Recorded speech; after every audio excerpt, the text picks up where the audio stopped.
The letter wasn't just paper and ink, it was a tombstone. Isabella Rossi traced the crimson letters of the words, "Final Notice," her fingers trembling. The paper felt cold, dead, a stark contrast to the warm, dying sunlight slanting across the old oak of the kitchen table. Outside, the vineyard that was her entire world seemed to sigh in defeat. Its leaves, once a vibrant green, were now tinged with the sickly yellow of neglect, of thirst.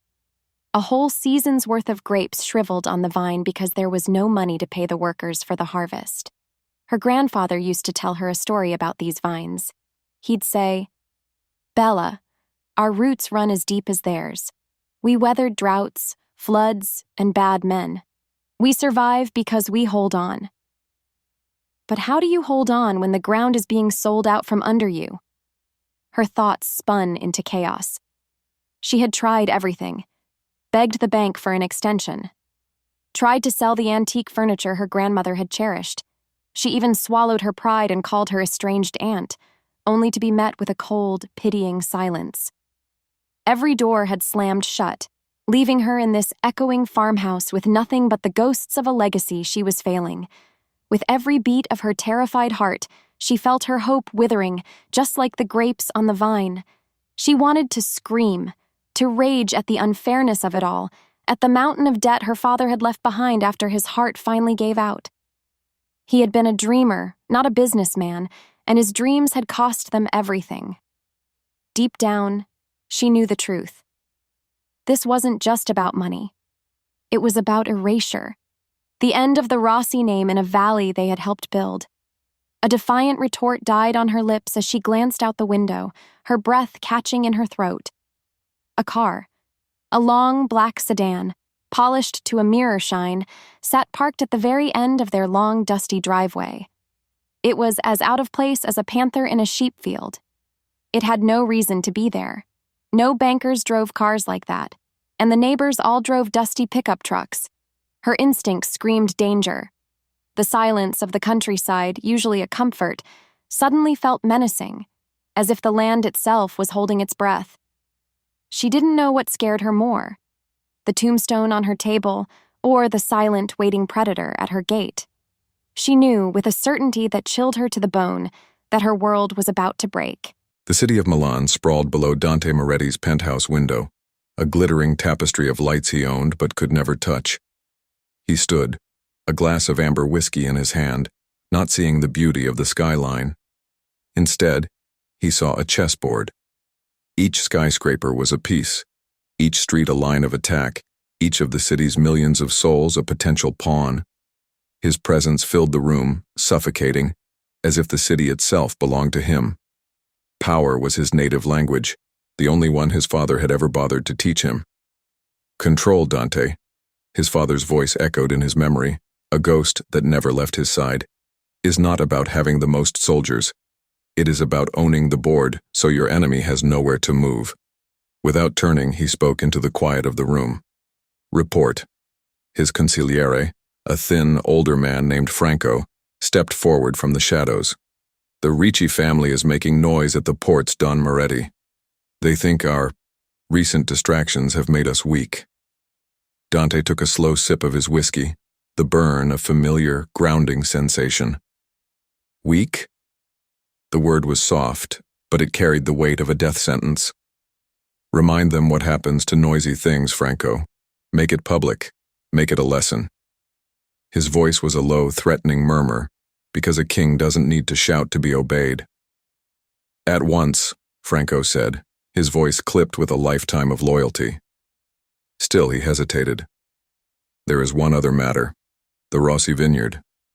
Dante turned from the window, his eyes as cold and dark as the night sky. "The final notice was sent. Has the girl broken yet?" "Not yet. She is resilient." A humorless smile touched Dante's lips. He respected resilience. In his world, it was a rare commodity, one he enjoyed crushing. He moved to his massive mahogany desk, the wood as dark and polished as his soul.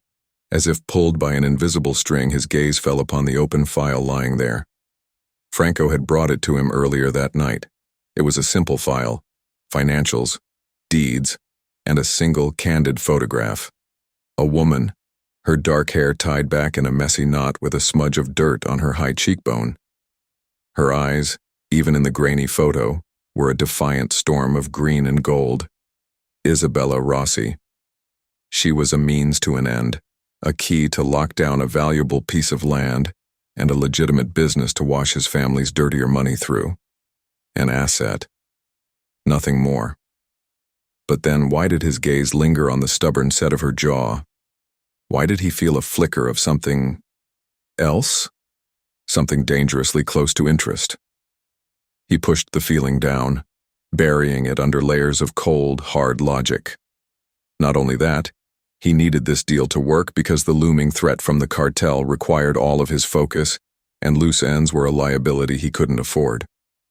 He closed the file with a soft, final thud. It doesn't matter if she's resilient. It's a matter of time. Everyone has a price, Franco, or a breaking point. Franco nodded. And if she refuses to break? Under the weight of his stare, Franco seemed to shrink. Then I will simply buy what's left of the pieces, Dante replied, his voice cold steel. His mind was already moving on, because in his world, a single girl with a dying vineyard was not a problem. She was a footnote in a much larger, bloodier story. A story he was writing. The knock on the door was not loud, but it seemed to shake the very foundations of the old farmhouse. Before she could move, it opened, and a man stepped inside. He wasn't from the bank. He was tall, impeccably dressed in a suit that probably cost more than her truck, and his smile was a polite, predatory slash that never reached his cold eyes. He was the man she'd seen earlier, the one who had gotten out of the black sedan. "Miss Rossi?" he said, his voice smooth as silk and just as suffocating. "My name is Mr. Gallo. I represent Moretti Holdings." He placed a sleek leather briefcase on the table and clicked it open, revealing a single thick document. "We are here with a final acquisition offer for your property."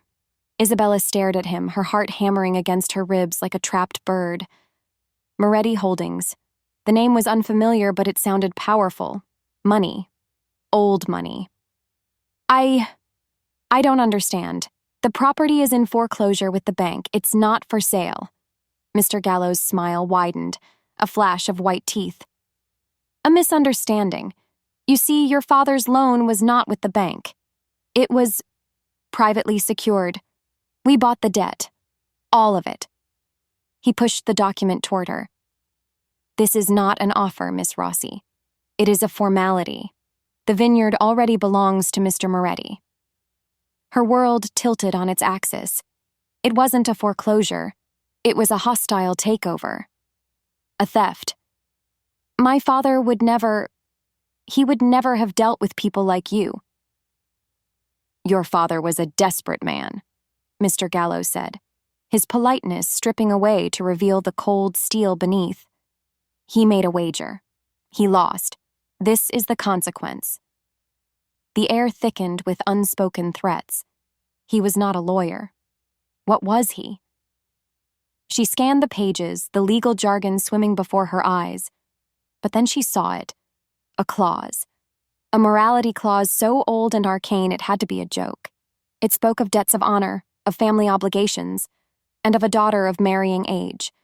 Her blood ran cold. "What is this?" Her voice trembled but held firm. "This is insane." "It is a contract," he replied simply, "and my employer is a man who honors tradition." Just then, the front door swung open again. In the span of a breath, another man stepped into her home, and the very air in the room seemed to bend toward him. He was tall, dressed in a black suit that fit him like a second skin, and he moved with the silent, fluid grace of a predator. He was the man from the back of the sedan, the man from the photograph. He was the storm she had felt brewing all day. His eyes, obsidian dark and utterly unreadable, found hers. The moment their eyes locked, she felt a jolt, a primal recognition of a danger so profound it stole the air from her lungs. This was not a businessman. This was a king, and her little farmhouse had just become his courtroom. His gaze was a physical touch, branding her, claiming her, and every single one of her instincts screamed that her life, the one she had known, was over. In a single heartbeat, the world shifted because she knew, without him saying a single word, that this was Dante Moretti, and he had come to collect his debt.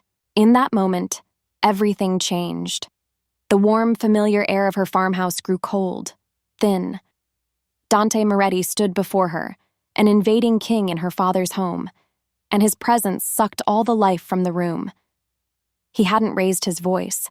He hadn't moved a muscle. Yet, under the weight of his stare, she felt like she was suffocating. This man wasn't just a businessman.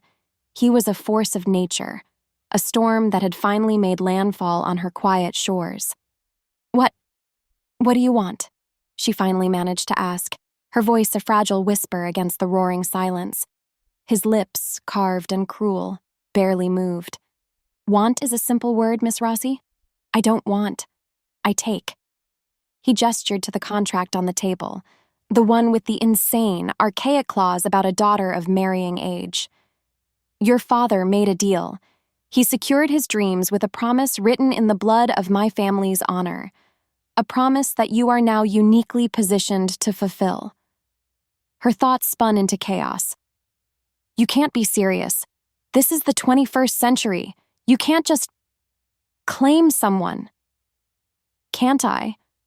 The question was soft, a silken threat that wrapped around her throat. He took a step closer, and she fought the instinct to recoil. His scent filled her senses. Expensive cologne, clean linen, and something else. Something dark and dangerous, like ozone after a lightning strike. As if he owned the very air she breathed, he looked down at her, not as a man looks at a woman, but as a collector looks at a priceless, beautiful thing he is about to lock away forever. "I already own this land, this house, everything your family ever built. It is all mine." He paused, letting the words sink in, letting them poison the very air she was breathing. "But I am a man of tradition. A legacy is more than dirt and stone. The Rossi name has a certain authenticity, a reputation for quality." His gaze dropped to the foreclosure notice, then back to her. The unspoken promise of violence hung in the air. "So I will offer you a choice," he continued, his voice a low murmur that sent a shiver down her spine. "A choice your father did not have. Option 1, you walk away from here with nothing but the clothes on your back, and I, in turn, will bulldoze every last vine. I will rip out every root, and I will salt the earth so that nothing of the Rossi legacy ever grows here again. Your family name will be a barren field of dust." Her breath caught. He wouldn't. He couldn't. She looked past him, through the window, at the rows of vines that held generations of her family's sweat and laughter and tears. The thought of their destruction was a physical pain, a knife twisting in her gut. "Or," he said, his voice dropping even lower, pulling her focus back to his devastatingly handsome, cruel face. "Option 2, you sign a new contract, a marriage contract.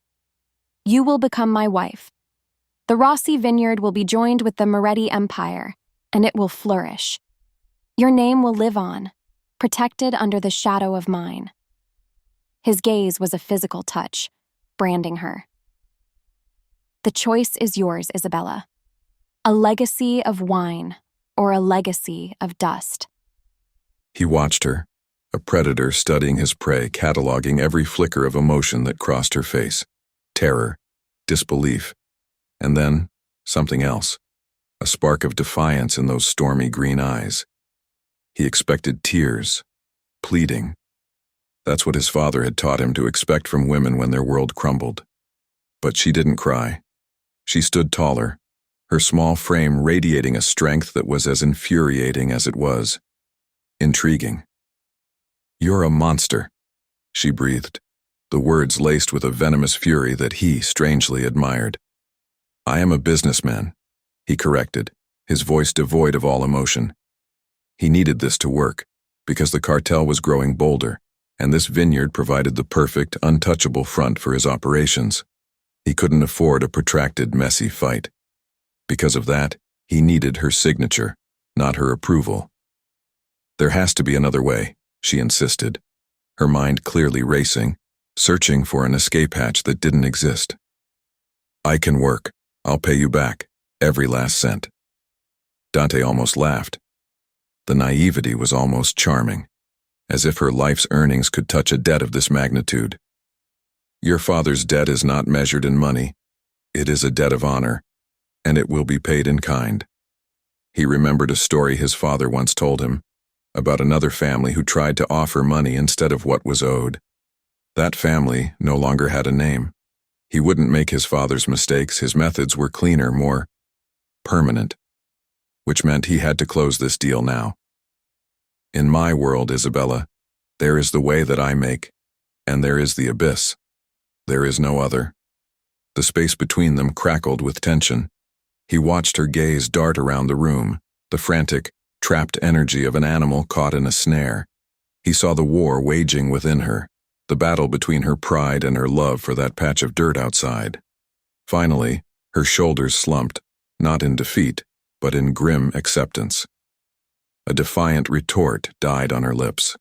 In a single heartbeat, the world shifted. She looked up at him, and the fear in her eyes had been replaced by a cold, hard resolve that mirrored his own. Fine, she said, her voice clear and steady now. I'll sign your damned contract. Satisfaction, cold and clean, settled over him. It was done. But then she added, on one condition. He raised an eyebrow. A condition? No one gave him conditions. The vineyard, she said, her chin lifting. I run it. The finances, the branding, that's all yours. But the land, the vines, no one touches them but me and the people I choose. It remains in my care. He studied her for a long moment. Her defiance was a tangible thing, a shield she had forged in the face of utter ruin. Most people would have crumbled, but she was negotiating. A flicker of something that felt dangerously like respect sparked within him. Perhaps this asset was more valuable than he'd initially calculated. The contract is for a wife, not a winemaker, he said, his voice a low drawl. He would grant her this small victory. It cost him nothing, and it would make her more compliant. Your hobbies are your own, for now. The ride into the city was a silent, suffocating journey into another world. Moments later, she was leaving behind the scent of damp earth and wild herbs for the sterile smell of leather and Dante Moretti's expensive cologne. The windows of the Rolls-Royce were tinted so dark that the vibrant green of the countryside muted to a sickly gray before dissolving completely into the concrete and steel canyons of Milan. Each mile that passed felt like a nail being hammered into her coffin. Her old life was gone. She was a ghost being ferried to her haunting grounds. Her world tilted on its axis again when they pulled up to a skyscraper that seemed to pierce the clouds, a cold, glass monolith that glittered with 1,000 unfeeling eyes. The lobby was a cavern of black marble and gold accents, silent save for the echo of their footsteps. It felt like a temple built to the god of money, and it was just as cold and empty. They rode a private elevator, the ascent so fast and smooth her stomach dropped. When the doors opened, they opened directly into his home, or his prison. It was vast, a 2-story penthouse surrounded entirely by floor-to-ceiling windows that offered a breathtaking panoramic view of the city.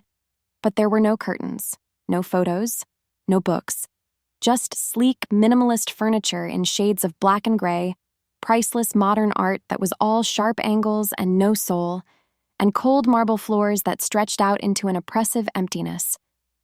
It was the most beautiful, lonely place she had ever seen. The air thickened with unspoken threats, because a place like this wasn't a home. It was a fortress, a cage.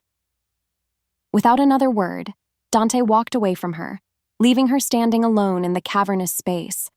After that, a guard, a man built like a mountain with a scar that cut through his eyebrow, stepped forward and with a soft final click locked the elevator. Then he locked the front door. The sound echoed in the silence, a death knell for her freedom. Her new immediate goal was brutally simple: survive. That night, Dante found her standing before one of the massive windows, staring down at the river of headlights below. "You will have rules," he said, his voice startling her. She hadn't heard him approach. She turned to face him, wrapping her arms around herself. "Rule number 1, he began, his voice cold and devoid of any emotion. "This is my home. You are a guest in it. My office and my bedroom are my own. You will not enter them unless invited." He took a step closer. Under his possessive gaze, she felt herself shrink. "Rule number 2. In public, you are my adoring fiancé, and soon, my wife. You will smile. You will defer to me. You will play your part without error, because any mistake you make will reflect on me, and I do not tolerate imperfection." He was so close now she could see the flecks of gold in his dark, merciless eyes. "And rule number 3, he whispered, his voice a dangerous caress. "You will not try to run. There is no place on this earth you could go where I would not find you. And if I have to come find you, Isabella." He let the threat hang in the air, more terrifying than any specific punishment he could name.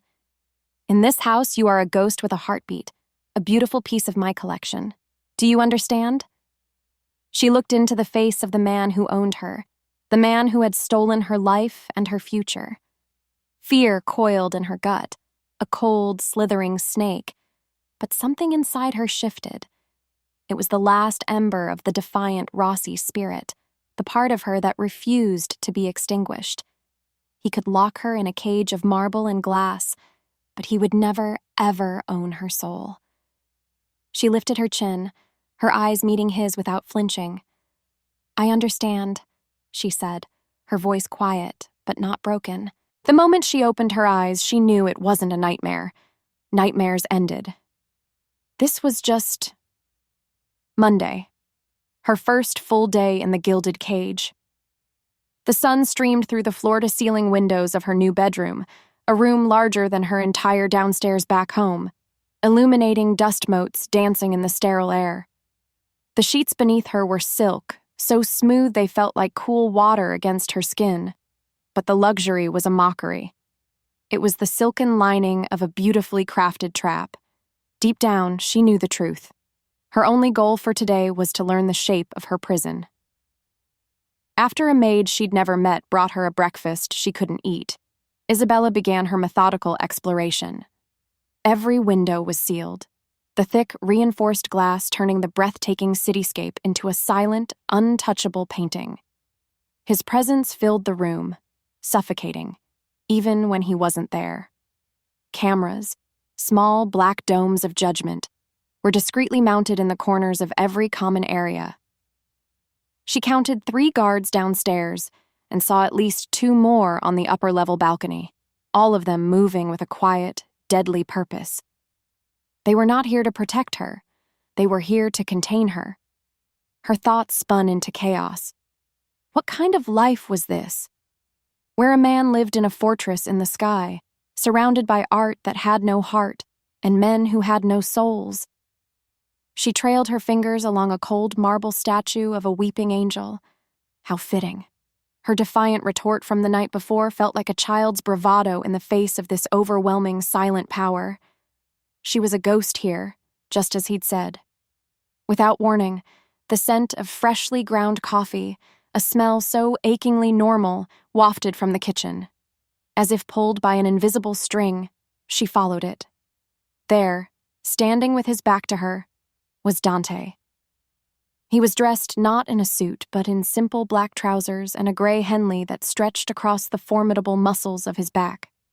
He was just making coffee. The domesticity of the act was so jarring, so completely at odds with the monster who had stolen her life that her breath caught. He must have sensed her because he turned, a steaming mug in his hand. His dark eyes swept over her, an inventory of her fear, her defiance, her sleepless night. She braced for a command, a threat, another rule. Instead, he asked, his voice a low, quiet rumble that vibrated through the marble floor. "How did you sleep?" The simple human question was a disarming blow. It was a crack in the monstrous facade, a glimpse of the man beneath. And she didn't know what scared her more, the ruthless Don who owned her, or the man who asked if she'd slept well after imprisoning her. The Sunday family dinner was a ritual Dante despised. It was a parade of sycophants and vipers, all smiling to his face while they sharpened their knives in the shadows. But it was a necessary evil. Power wasn't just held, it had to be displayed. And tonight, he had a new piece of his collection to put on display. Isabella. He watched her from the head of the long, polished table, a silent king observing his court. She was dressed in a simple, elegant, dark green dress he'd had provided, a dress that made her eyes look like jewels and her skin like porcelain. She was a vision of civility in a room full of savages. His cousin Marco, a man whose ambition was a rabid dog straining at a short leash, raised his wine glass. "To Dante," he said, his smile never reaching his eyes, "and his new acquisition. A bold move, cousin, merging our operations with a dirt farming family. How very rustic." The air thickened with unspoken threats. The insult was clear, aimed not just at Isabella but at Dante himself, a suggestion that he had been softened by a pretty face and a patch of land. Dante's hand tightened on his own glass. He felt a surge of something hot and possessive, an anger that was entirely illogical. He had bought her. She was his, which meant an insult to her was an insult to his judgment. He watched her, waiting for her to crumble, to cry, to prove Marco right. Isabella, however, did not crumble. She took a delicate sip of her water, her gaze calm as she met Marco's oily smile. "It's true," she said, her voice a soft melody that somehow cut through the tension. "Quality does come from the dirt, Marco. It takes generations of patience, of knowledge, of good breeding to cultivate something truly exceptional." She paused, letting her eyes drift over him dismissively. "It's something that new money, no matter how much of it there is, can never truly buy." As the silence stretched, Dante had to fight to keep a smirk from his face. The entire table was stunned. She had just called his cousin cheap, classless, and poorly bred without raising her voice a single decibel. She'd used her perceived weakness, her rustic, old-world background, and turned it into a weapon. He was impressed, because she hadn't just shown defiance, she'd shown a strategic, intelligent savagery that belonged at this very table. She wasn't a liability. She was an asset of a different, more dangerous kind. A slow, dangerous smile finally broke across his face. "Well said, mia cara." Marco's face paled, then flushed with a hidden, impotent rage. In that moment, Dante knew two things for certain. Isabella Rossi was far more than he had bargained for, and she had just made a lifelong enemy of the most ambitious snake in his family. The Moretti Foundation Gala was a glittering nightmare.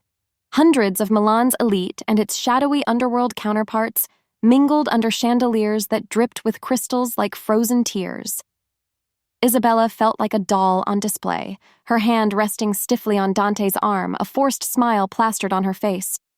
He had dressed her in a gown of blood-red silk that left her shoulders bare, a silent declaration to the room. "This is mine." Under his possessive gaze, she felt both protected and owned, a terrifying contradiction that was becoming the new rhythm of her life. No matter how hard she tried, she couldn't breathe. The air was thick with cloying perfume, whispered lies, and the silent, hungry stares of men who looked at her like she was the night's most expensive party favor. She had to get away. "I need some air," she murmured to Dante, her voice trembling but held firm. His grip on her arm tightened for a fraction of a second. "You will not leave my side." "Then I'll be sick on your very expensive shoes," she whispered back, her voice laced with a desperation he must have heard.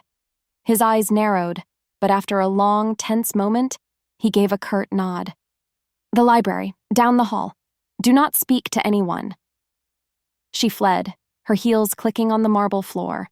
The library was a sanctuary of silence and shadows, lined with leather-bound books that probably hadn't been touched in a century. She sank into a plush armchair in a dark corner, finally able to draw a full breath. But then, she heard voices from the other side of a towering bookshelf. "The cartel is getting sloppy," a gravelly voice said. "Their last shipment was a mess. They're drawing too much attention." "It's not sloppiness, it's arrogance," a second, smoother voice replied. "They think Dante is distracted. That this new marriage, this sentimentality over some provincial vineyard has made him weak." Her blood ran cold. "If he's weak, it's an opportunity," the first voice grumbled. "An opportunity to renegotiate the terms of our partnership." As the fear coiled in her gut, Isabella realized she was in more danger now than she had ever been before. This wasn't just about her and Dante. It was about a war she didn't understand, a war where she had unknowingly become the primary target. She was his weakness, his liability. Before either could speak again, the library doors opened, and a silhouette filled the doorway, blocking out the light. Her heart leaped into her throat. It was Dante. He stood there, his face an unreadable mask of shadows, his eyes searching the room until they landed on her. He walked toward her, his steps silent, his presence a terrifying wave of power. He stopped right in front of her, forcing her to crane her neck to look up at him. He was her captor, her protector, and her potential executioner, all wrapped in one devastatingly handsome package. He leaned down, his voice a low, dangerous whisper that was meant for her alone. "Lost, Mia Cara?" And in his dark, knowing eyes, she saw the terrifying truth. He knew she had overheard. He knew everything. The real test had just begun. Without another word, he turned and walked out of the library, leaving Isabella alone in the shadows with the secrets she was never meant to hear. He didn't need to confront her. Her wide, terrified eyes told him everything. She knew. And that knowledge had just painted a target on her back the size of Milan. The city held its breath as he returned to the gala, his face a mask of bored indifference, but his mind was a storm of calculations. Her overhearing the conversation wasn't just a complication, it was a catalyst. The cartel saw her as a weakness, which meant they would come for her. He had to move up his timeline, because he needed to neutralize the threat before they could even think about touching what was his. Later that night, back in the sterile silence of the penthouse, the call came. He was in his office, a glass of whiskey in his hand, staring at the glittering chessboard of the city below. His phone buzzed, a single sharp vibration on the marble desk. The caller ID was a secure, encrypted number. "Speak," he commanded, his voice cold. Franco's voice on the other end was strained, tight, with a fury he dared not express. "The port, Dante. Warehouse 4. The cartel. They didn't just hit it. They torched it. Everything inside is gone. 12 of our men. They were inside." Dante's knuckles turned white around his glass. 12 men. Not soldiers lost in a fair fight, but workers, guards, men with families, incinerated as a message. It was a brazen, sloppy act of war. As the silence roared, he felt a familiar, cold rage begin to uncoil in his gut. This wasn't just about business anymore. This was about disrespect. It was a direct challenge to his authority, to the Moretti name. His father had taught him a brutal lesson once, after a rival had shown a similar lack of respect. His father had taken the man's hands, then his tongue, then his life, all while making him watch his own empire burn. Dante's methods were more refined, but the principle was the same. You do not touch what belongs to a Moretti. His gaze flickered to the doorway.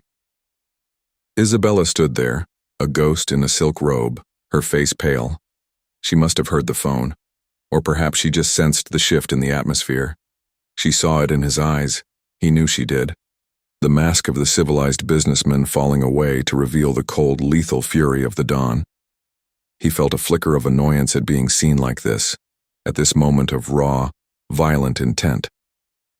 "Find out who gave the order," he said into the phone, his voice dropping to a low, threatening murmur that was more dangerous than any shout. "I don't want the man who lit the match. I want the man who handed it to him. I want his name. I want his home. And I want to know the names of everyone he has ever loved."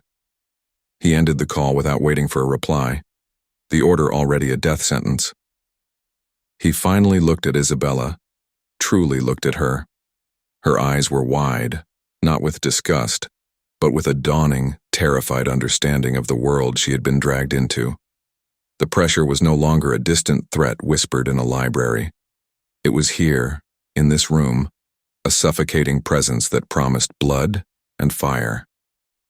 In that moment, he saw her not as an asset or a contract, but as the one piece of flammable beauty in a world he was about to set ablaze. The attack on the warehouse changed something in the air of the penthouse. It was no longer a quiet, cold prison. It was the calm at the center of a gathering storm.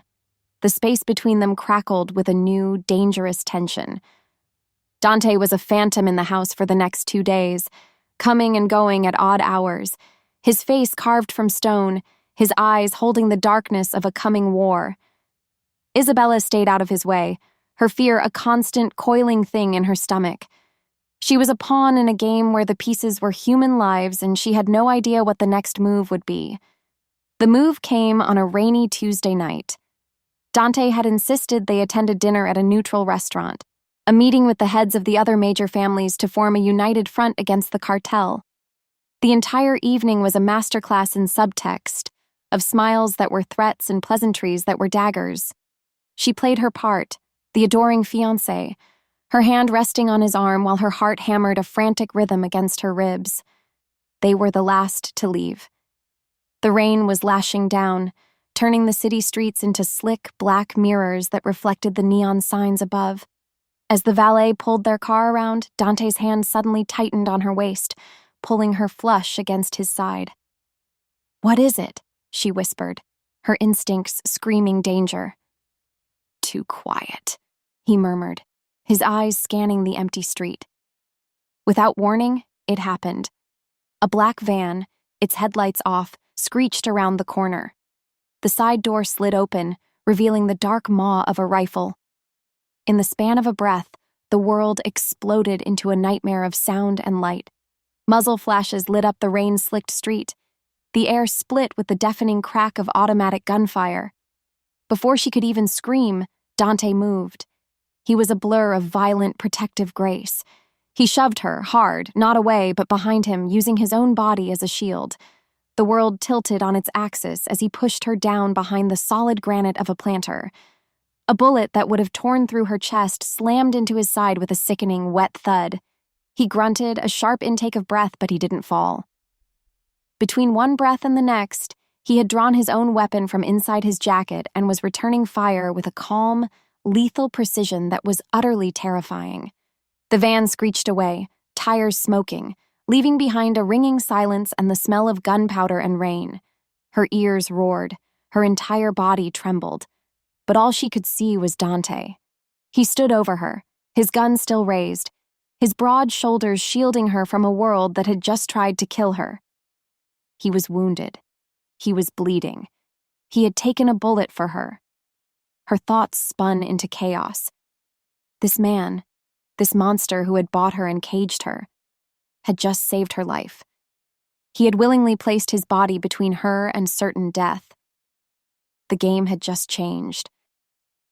In that moment, as he finally lowered his gun and looked down at her, his dark eyes filled with a raw, protective fury she had never seen before. The line between captor and protector blurred into nothing. He was no longer just the man who owned her life. He was the only reason she still had one. And as he reached down, his hand surprisingly gentle as he helped her to her feet, she realized with a terrifying certainty that the stakes had become dangerously, irrevocably personal. Pain was a familiar language, an old friend. The bullet in his side was a hot, searing fire, but it was nothing compared to the cold, black rage that consumed him. They had tried to take her. They had aimed for her, and in doing so, they had signed their own death warrants in blood. As he pulled her up, his men swarming around them, he saw the shock in her eyes, the raw terror. But he also saw the question there, the same question that was now roaring in his own mind. Why? Why had his first, only, and absolute instinct been to shield her? It was illogical. She was a contract, an asset. You don't die for an asset. which meant she was something more, and that thought was more dangerous than any bullet. Back in the penthouse, he waved off his personal doctor. "Out," he commanded, his voice a low growl. He didn't want a doctor. He didn't want witnesses to this weakness.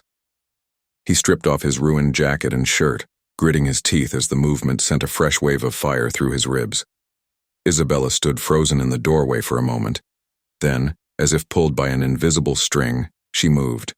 She came back with a bowl of warm water, clean towels, and the first aid kit from the bathroom. Her hands trembled, but her movements were steady as she began to clean the wound. "It went clean through," she said, her voice barely a whisper. "You're lucky." "Luck has nothing to do with it," he ground out, his jaw tight. Her touch was a strange, exquisite torture. It was gentle, hesitant, and it was setting his entire nervous system on fire.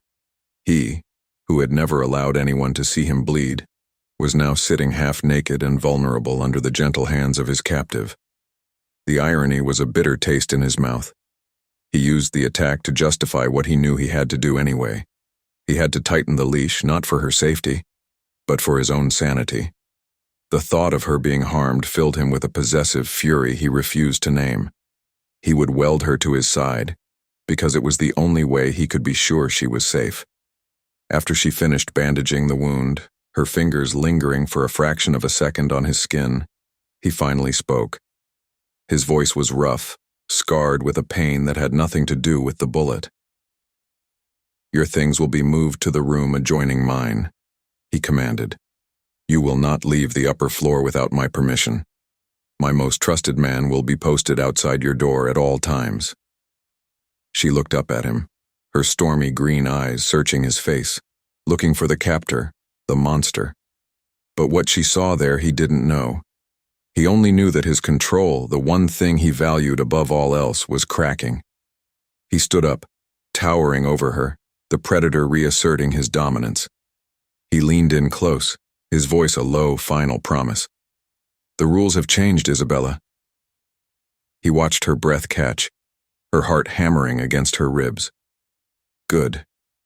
She should be afraid, not of the cartel, but of him, of what he was capable of doing to protect what was his. "Now," he whispered, the words a vow sealed in blood and gunpowder, "the only way you leave my side is in a coffin." His final words, "The only way you leave my side is in a coffin," echoed in the silent penthouse long after he was gone. They were a threat, but deep down, she knew the truth. They were also a vow, his vow, and it terrified her more than any threat. For the next few days, she lived in a state of suspended animation, a breath held too long. Her new room adjoined his, separated by a single thick door. She could hear the muffled sounds of his life, the low murmur of his voice on late-night calls, the clink of a whiskey glass set on a table, the heavy sigh he let out once when he thought he was completely alone.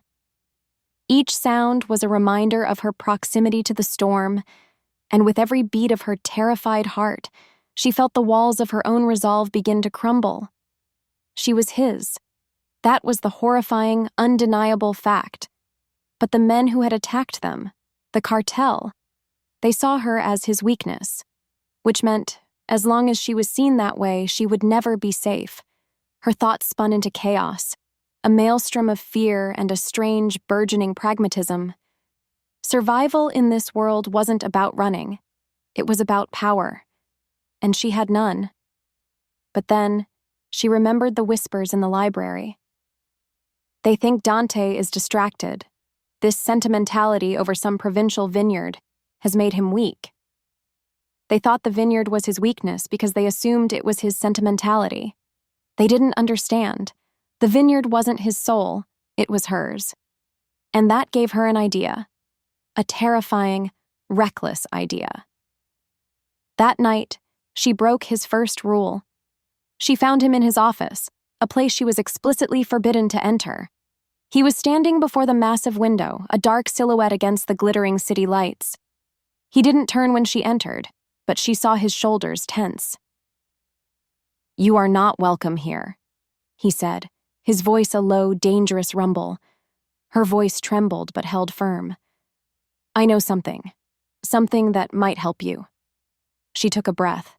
The scent of his office, old leather, whiskey, and the cold, clean scent of his power, filling her lungs. "The men at the gala. They said the cartel thinks the vineyard is your weakness. They think you're sentimental about it.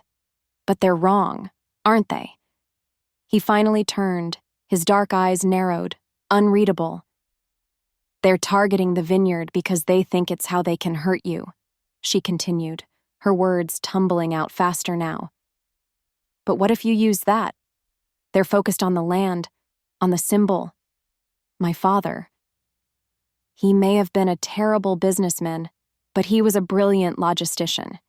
He built custom shipping routes, discreet ones, to get his best wines to private clients without them ever hitting a public port. The routes are old.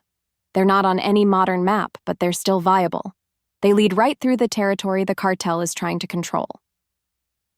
As the silence stretched, she watched his expression shift from cold dismissal to a flicker of intense, calculating interest.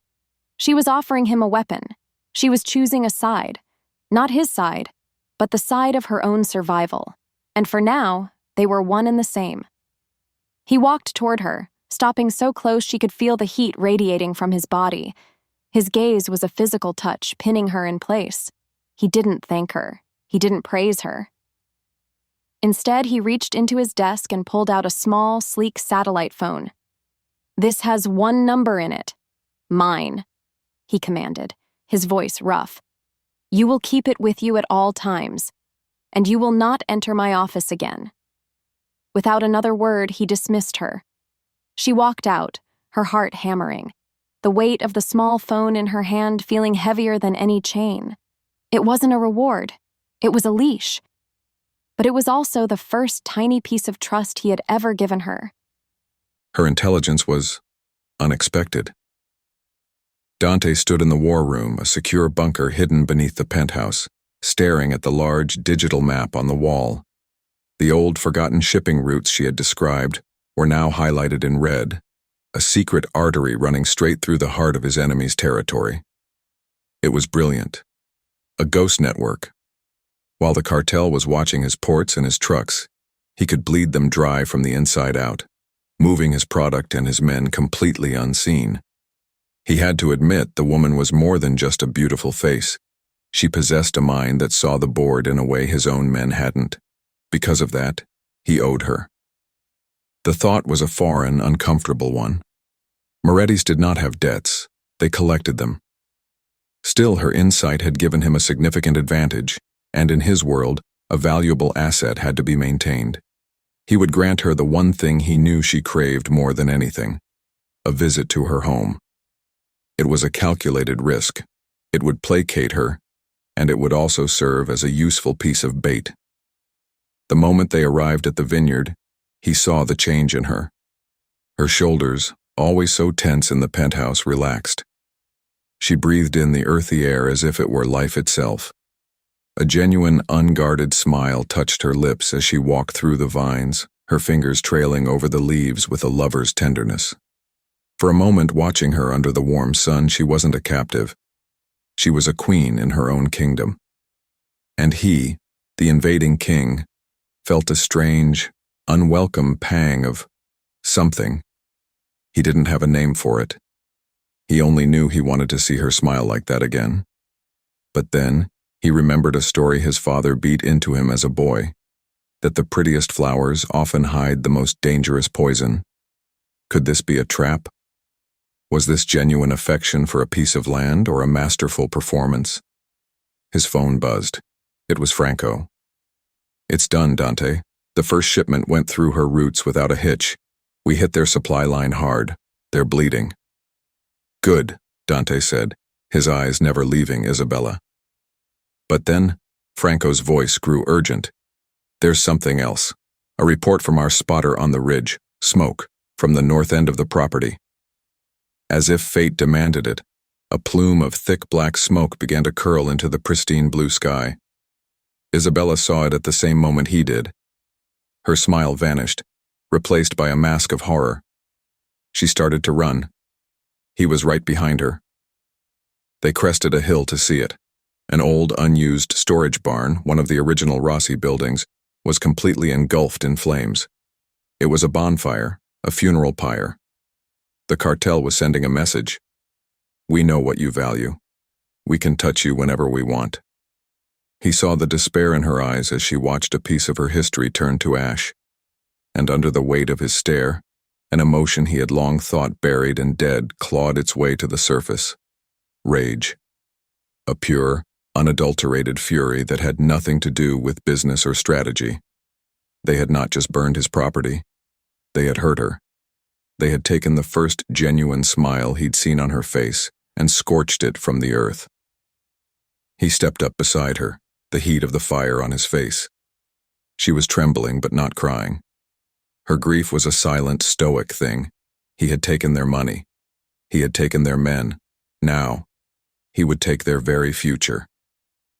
He looked down at her, his voice a low, brutal promise that was sealed in smoke and fire. I will burn their entire organization to the ground for this. The barn fire was a declaration of war, and it forced Dante's hand.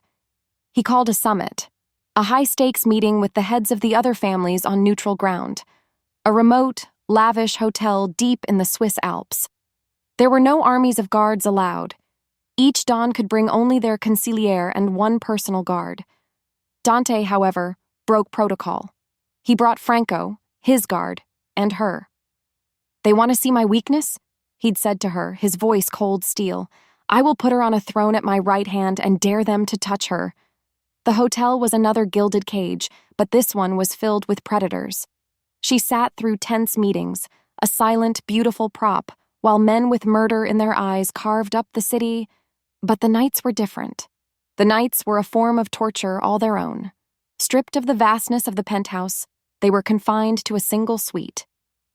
The silence between them was a living thing, filled with the unspoken terror of their situation and the simmering, undeniable heat of their forced proximity.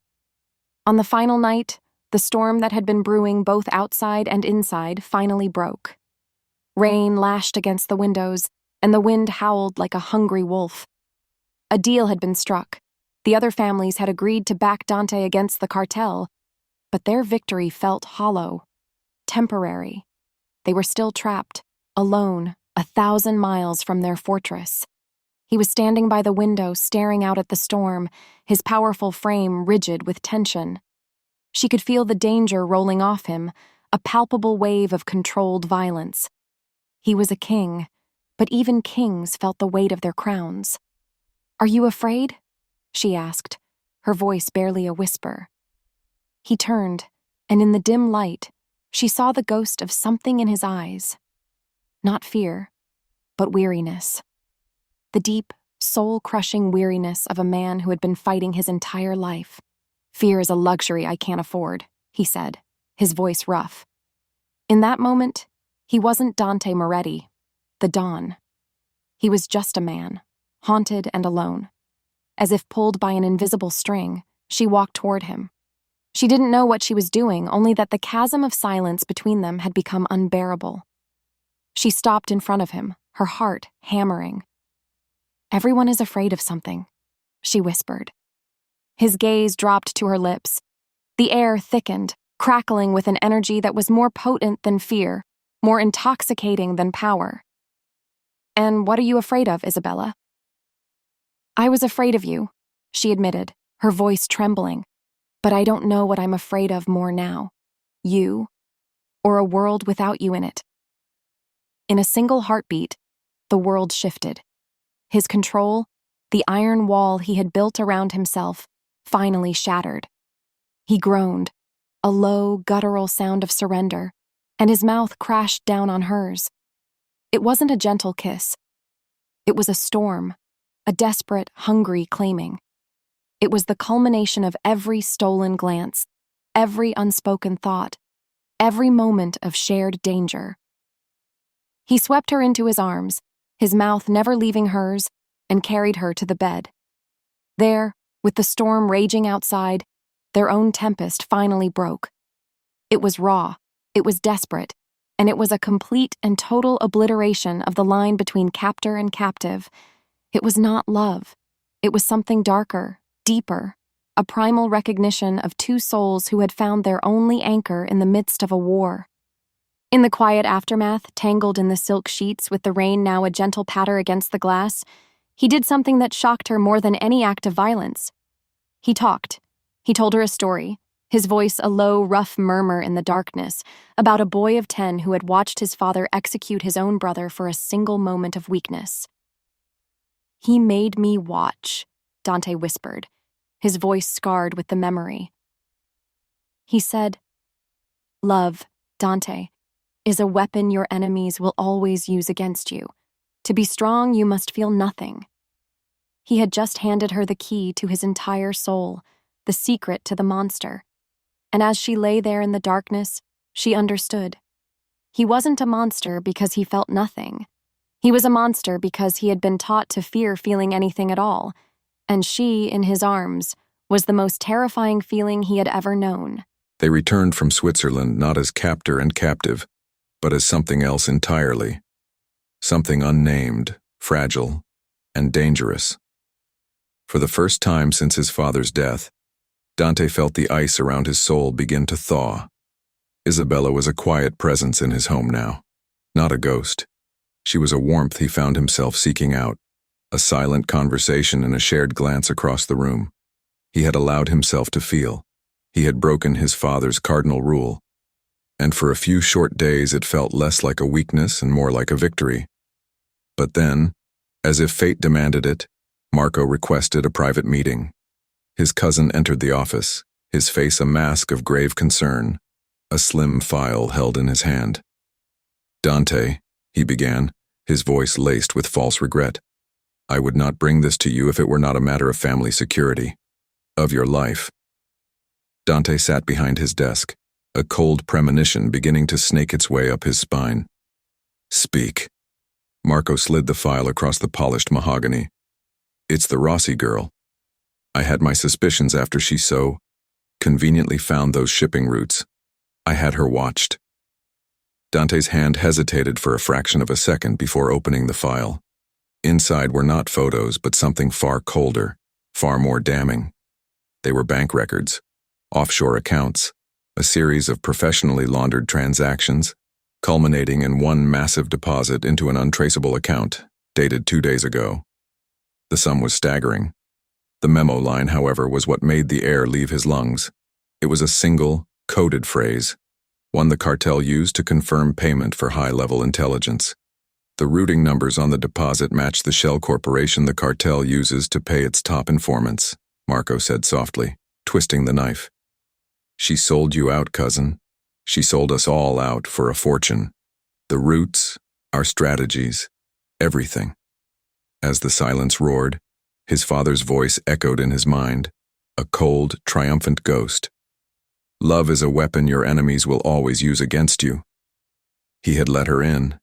He had told her his secrets in the dark. He had shown her his weakness, and she had taken that weakness and sold it to his enemies. The fledgling warmth in his chest turned to a glacial sheet of ice. The betrayal was so complete, so absolute, it felt like a physical blow. It wasn't just business, it was personal. He had been a fool.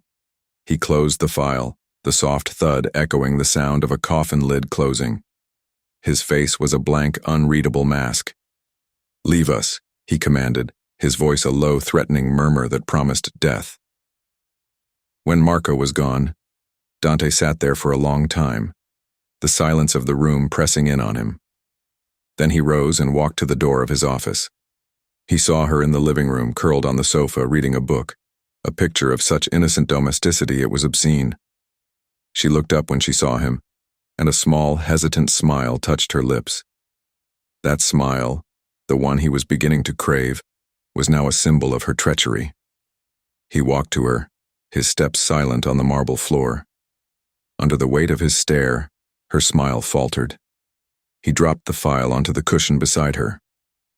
"Explain," he said, his voice not loud, but it was the coldest sound she had ever heard. Her breath caught as she opened the file.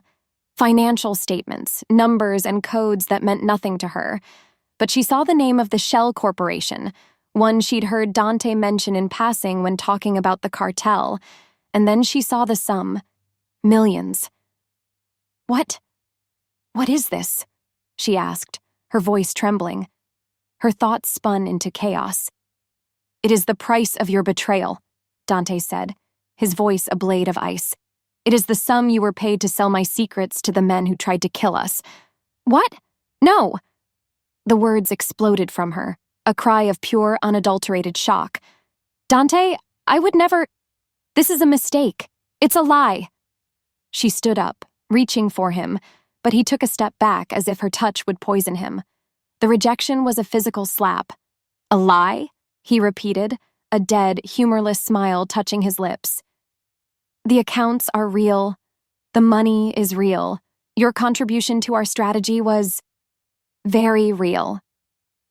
He looked at her, and the man from the hotel in Switzerland was gone. The man who had shared his scars with her in the dark had vanished. In his place was the monster from the first day, his eyes black, empty voids of contempt. Tell me, Isabella, was any of it real, or was it always just business? The callback to their first cold arrangement, to their contract, shattered the last of her hope. He believed it. He actually believed she was capable of this. After everything they had been through, after the intimacy they had shared, he looked at her and saw a traitor. The heartbreak was a physical agony, a soul-crushing weight that made it hard to breathe. I didn't do this, she whispered, tears finally blurring her vision. You have to believe me. Believe? He scoffed, the word a poison dart. Belief is a luxury I have never been able to afford. You have taught me that lesson well. He turned his back on her. Franco, he called out, his voice ringing with cold authority.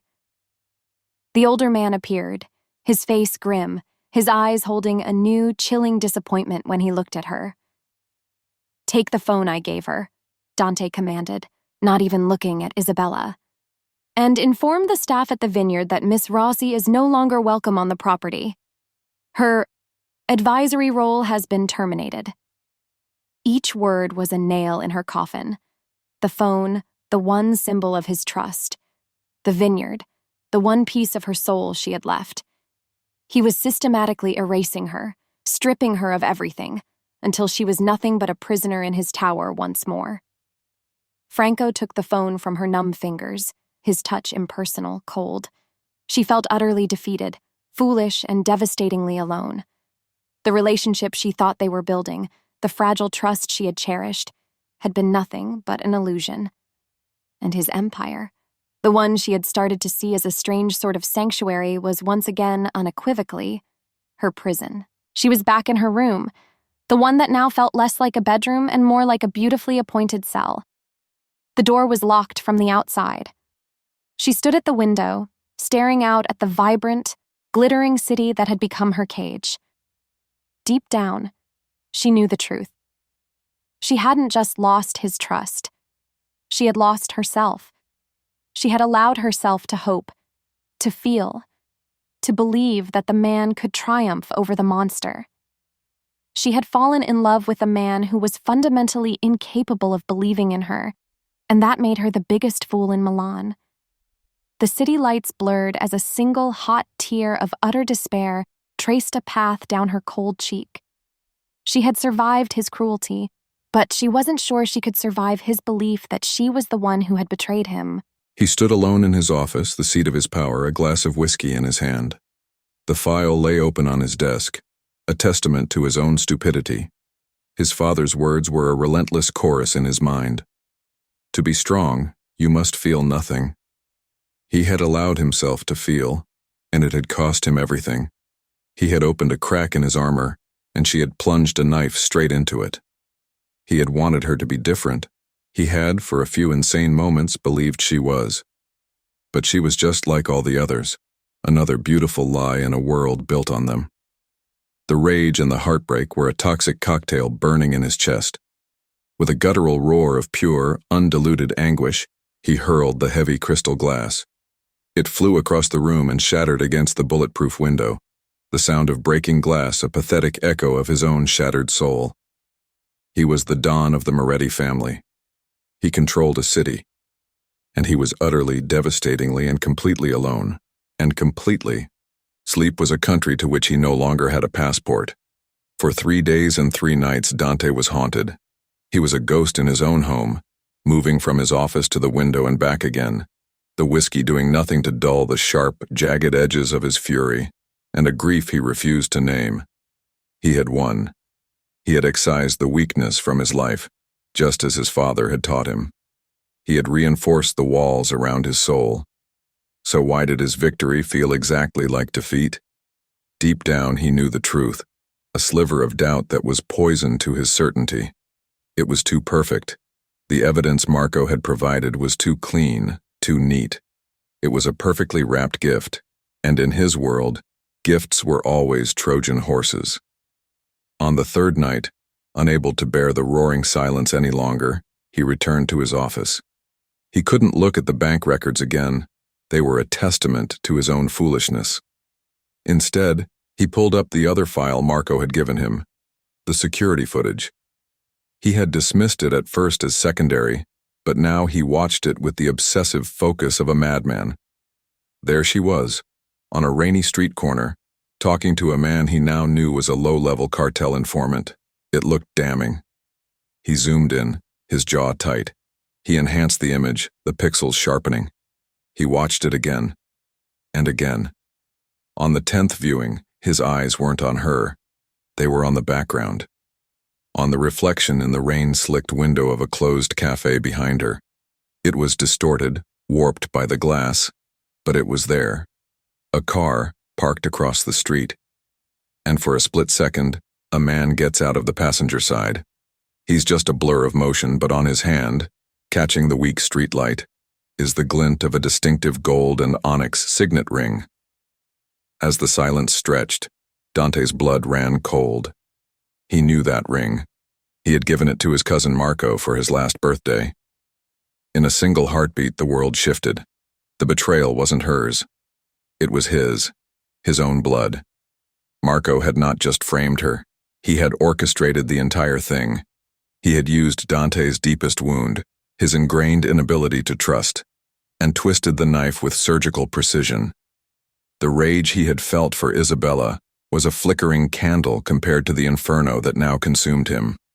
It was a white-hot, soul-searing fury directed at his treacherous cousin and at his own catastrophic blind arrogance. He hadn't just been wrong, he had been a fool. He had taken the one person who had seen the man behind the monster, and he had broken her for a lie. He stood up, the chair scraping harshly against the marble floor. He didn't know what he would say. He didn't know if she would ever forgive him. He only knew that he had to go to her. Without another thought, he walked out of his office down the silent hall and stopped before the locked door of her room. His hand trembled as he inserted the key. The sound of the key turning in the lock was a gunshot in the silence.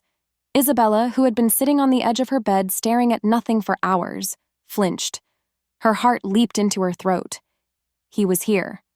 She braced herself, expecting more accusations, more cold, cruel words. Dante stepped into the room, and the air crackled with a new, unfamiliar tension. He looked ravaged. His eyes were shadowed. His face was a tight mask of an emotion she couldn't read. It wasn't anger. It was something deeper, darker. He didn't speak. Instead, he walked to her and held out his phone. On the screen was a frozen, enhanced image of the security footage. He pointed to a tiny, warped reflection in a window. "Marco's ring," he said, his voice a low, rough rasp. It wasn't an apology. It was a confession. She stared at the image, her mind slowly, painfully processing the implication. Marco. It had been Marco all along. He had set her up. He had set them both up. A wave of dizziness washed over her. The betrayal was so much deeper than she had ever imagined. "He played me," Dante continued, his voice raw with a self-loathing she had never heard from him before. "He used my own history against me. He knew I would believe him." He finally looked at her, and in his dark eyes, she saw it all. The regret, the shame, the torment. He is working with the cartel. He orchestrated the attack on the warehouse. He orchestrated the assassination attempt. He wants to take everything. She should feel triumph. She should feel vindicated. But looking at the broken pride of this powerful, untouchable man, all she felt was a profound, aching sadness for both of them. "What do you want from me?" she asked, her voice quiet. He took a hesitant step closer. "I need your help." The words sounded like they were torn from his soul. "Marco thinks he has won. He thinks he has broken us apart, that I have you locked away as a traitor. He will be arrogant. He will be careless. He needs to be drawn out, but he will only come for the final prize." "Me," she whispered, understanding dawning. "He will want to eliminate you, the loose end, and he will want to do it himself," Dante confirmed. "I need you to give him the chance. I need you to play a part, the part of the broken, jilted woman who has finally had enough. I need you to run." Her thoughts spun into chaos. He was asking her to be bait, to walk into the lion's den, trusting that he would be there to pull her out. Could she do it? Could she trust him again, after he had so easily condemned her? She looked into his eyes, and she saw the desperate plea he was unable to voice. He was asking her to believe in him, just as he had failed to believe in her. Something inside her shifted. This wasn't about forgiveness. It was about survival. It was about ending this. Together.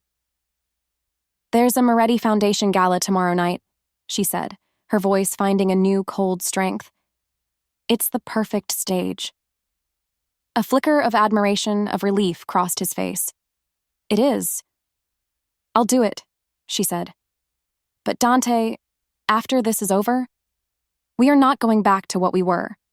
His expression was intense, his gaze boring into hers.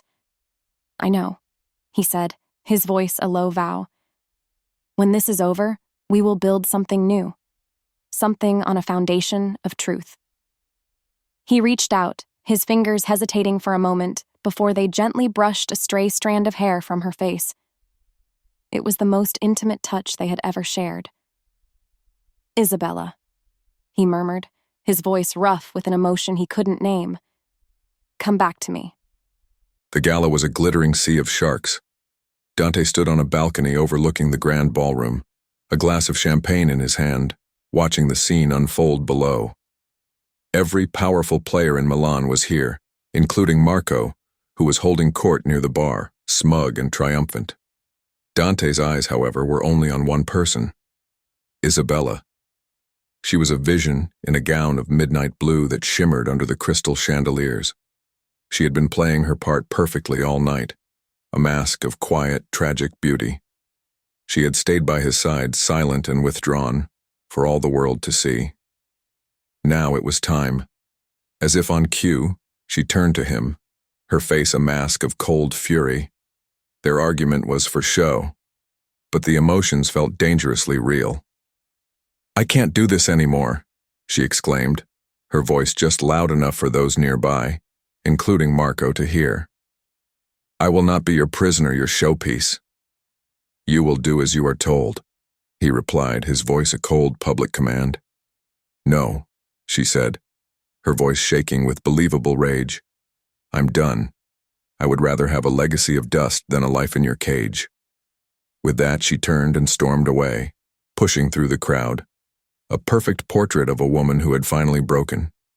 He watched her go, a muscle twitching in his jaw. Every protective instinct in his body screamed for him to go after her, to lock her away where she would be safe. But he held his ground. He trusted the plan. He trusted her.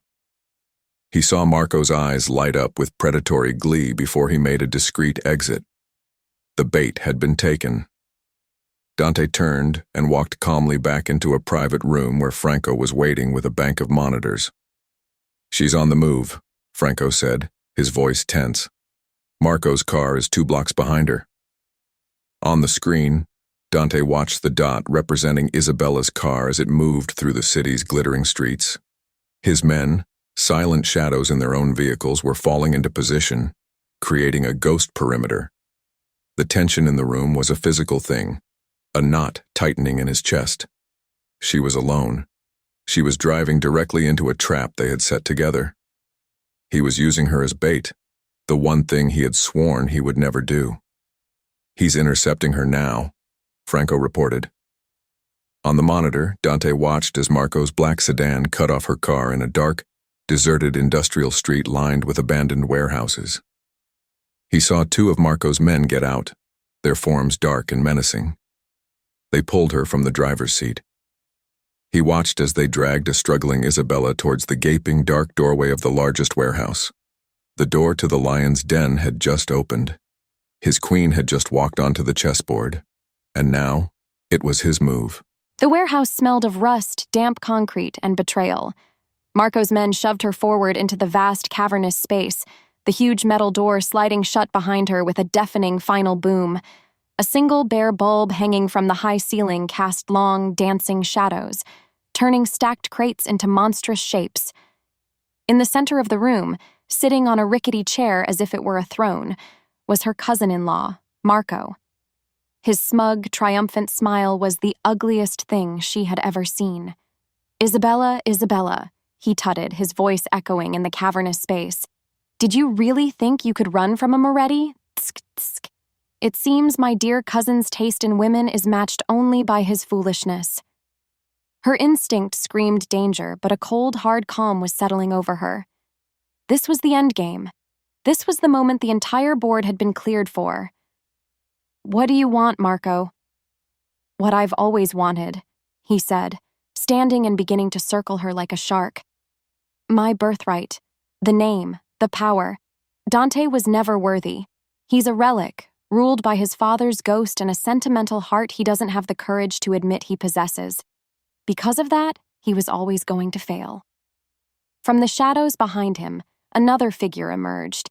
He was a large, brutal-looking man with cold, dead eyes, the cartel leader she had only seen in pictures. Her breath caught. "Your husband owes me a great deal of money," the cartel leader said, his voice a low, gravelly rumble. "But Marco here has offered me a much more valuable prize. The entire Moretti shipping operation. Once Dante is gone, of course."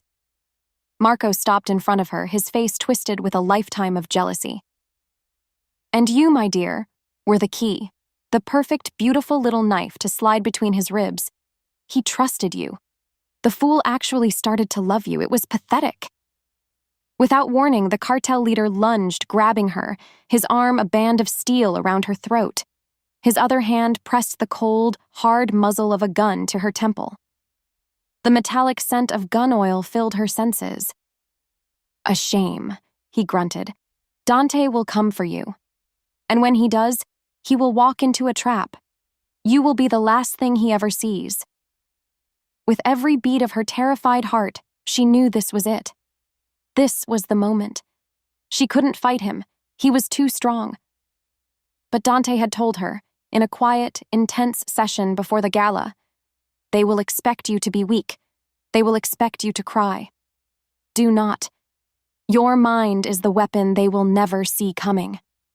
Her eyes darted around the grimy floor. A few feet away, a heavy, rusted industrial chain lay coiled like a dead snake. She sagged in the man's grip, a perfect imitation of a woman fainting from fear.